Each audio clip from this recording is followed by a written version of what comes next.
I wanted this portrait to have that Snoot light effect when I was shooting, but there was a problem. And as you can see from the behind the scene of this photo shoot, I didn't even have a Snoot light, but I took the picture anyway because I knew I'll be able to create that Snoot light effect inside of Photoshop. And today I'm going to show you exactly how you can transform your studio portrait and make it look a little bit better using the Teelens digital Snoot light effect inside of Photoshop. Let's jump right into it. Inside of Photoshop, we are just going to separate the subject from the background so that whatever we are going to be doing is not going to be affecting the subject. It's going to be on only the background.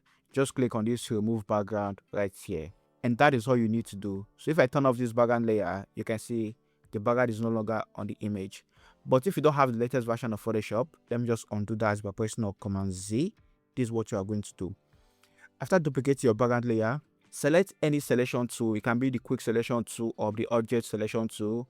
For the sake of this video, I'm going to be using the quick selection tool like this. And just click on select subject right here. Once you select your subject, don't worry, the selection doesn't have to be perfect. I know I missed some parts right here, but it's not going to be affecting what you are going to be doing. So like this works. Now, the next thing we are going to do, with your quick selection tool still selected, just right click and click on select inverse. So after doing that, you're just going to select the background. So I'm going to press Command J to cut out the subject from the background. Now after that, I'm going to rename this layer 1 subject and rename the layer 2 background. If I turn off all my subject layer, you can see the subject is no longer on the image. Once I select my subject layer, I'm going to hold Command or Control if you're using the Windows. I click on the thumbnail of this background layer right here to bring back the selection. Once I bring back the selection, I'm going to invert the selection again by right clicking, click on select inverse. Now before you right click, make sure your quick selection tool is selected. If any other tool is selected and you try to right click, it's not going to work. So make sure your quick selection tool is selected before you right click and invert. Alright.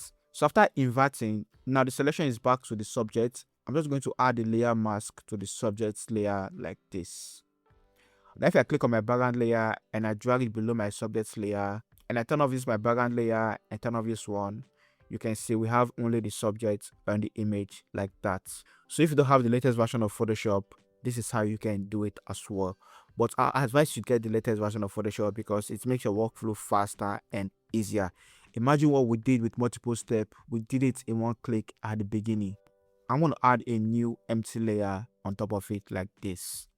And I can choose to name this layer Snoot. Now to add that Snoot effect, with my normal brush tool selected, I'm going to click on this drop down arrow right here to bring the different brushes we have and just open this Teelens Visual Digital Snoot brush. Open it up and I have 25 digital Snoot light brush that you can choose from. I'm going to select this one, number 9 right here. Click on OK.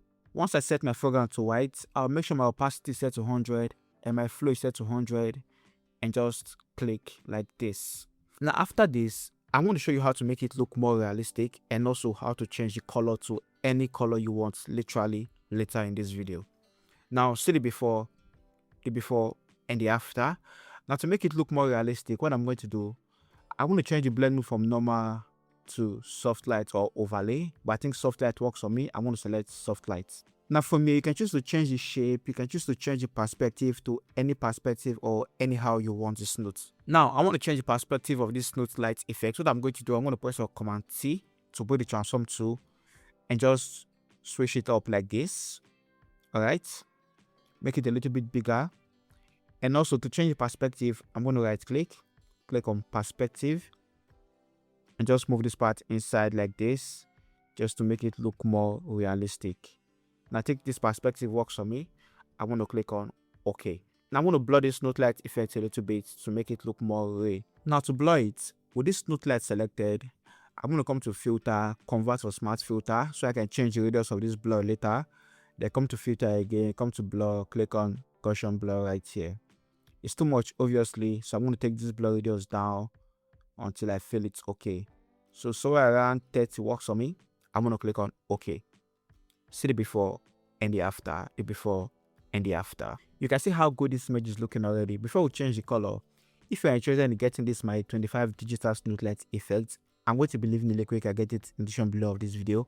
And I'm currently doing a massive discount to celebrate my 5th year of being a professional photographer. It's been 5 years. So I'm selling this digital Snoot effect for as low as 5,000 naira instead of the original price, which was 15,000 naira. And this is the limited time offer. So if you're interested, check the link in the below of this video to get it right now. Now, if I show you how to change the color, let's try another digital Snoot light brush for this image right here. So what I'm going to do, I'm going to duplicate the background layer by pressing Command J and just remove the subject from the background like this.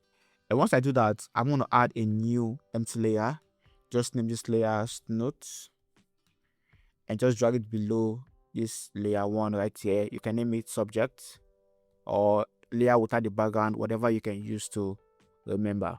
Now I'm going to select my Snoot layer, pick my normal brush tool, come back to my digital Snoot light effect, and let's just select another one and see this one right here.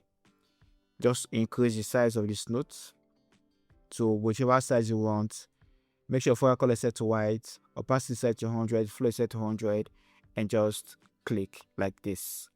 Now once you click, change the blend from normal to soft light. Also, you can choose to blur it if you want to blur it. To blur it, just come to filter, come to smart filter, come to filter again, click on blur, click on caution blur, like so. Alright, like this works for me. See the before and the after. Now if you feel the effect is not strong enough, you can just duplicate this Snoot layer by pressing Command J, and it's going to be more visible. So if this is your vibe, you can leave it like this, but for now, let's just delete it and leave it like this. So I feel it's looking a bit too big, so what I'm going to do, I'm going to press Command T to bring the transform tool and just reduce the size a little bit. So I think somewhere around here works for me. I'm going to click on OK. Now to change the color, this is what you are going to do. First of all, click on this adjustment right here, select a solid color layer. Once you select solid color layer, leave it for white for now, click on OK. Now what you are going to do, we are going to clip this solid color to this Snoot layer right here. So to clip it, hold Option or alternate to your keyboard. It's going to show this clipping icon. Just click and it's going to clip. So once you clip it, to change the color, just double click on this solid color layer right here and just select any color you want. Make it a little bit brighter and just move the hue right here to whichever color you want, like this. Alright, so choose any color you want. I think this color right here works for me. I want to select this color and click OK. Now what I can do from here, if I want it to be more visible, I'm just going to duplicate this Snoot light effect like I mentioned earlier by pressing Command J to make it more bright. And I can choose to come here again and still play with the colors until I get what I want. So right now I think this color right here works for me. Alright, maybe a little bit yellow. Now this works for me. Now let me just group everything so you can see the before and the after, the before and the after, looking good. You see how easy it is to transform your studio portrait using the Snoot light effect, and I have 25 of them, and you can play with the perspective, change the color, use different Snoot light effect that fits your image. So after you buy it, just go to the email you use and you are going to see the download file. Once you download it, you are going to get something like this. So just unzip it. You can use any unzipping application to unzip it. If you're having issue unzipping it, just go to Google and just look for any unzipping file and just download it to unzip your file. It should be easy.